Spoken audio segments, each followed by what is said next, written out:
दादू मां वाक़िया अपडेट कंदा हलूं। रिपोर्ट करे रहिया हुबदार अली बबर।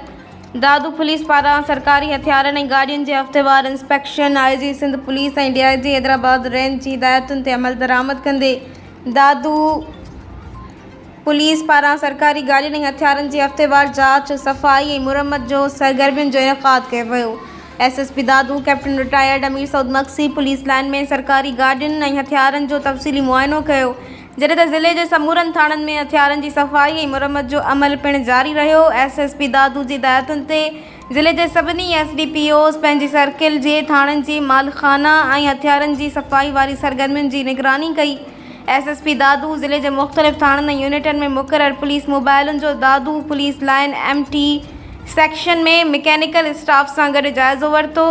SSP दादू गाॾियुनि जो जाइज़ो वठंदे गाॾियुनि जी सार संभाल बाबति MTO मोहम्मद रमज़ान पंवर खे ज़रूरी हिदायतूं जारी कयूं। इंस्पेक्शन खां पोइ गाॾियुनि जी मामूली मुरम्मत जा मसइला हल कया विया, जॾहिं त मेजर मैकेनिकल फॉल्ट जे हल लाइ सिफ़ारिशूं तयारु कयूं वयूं।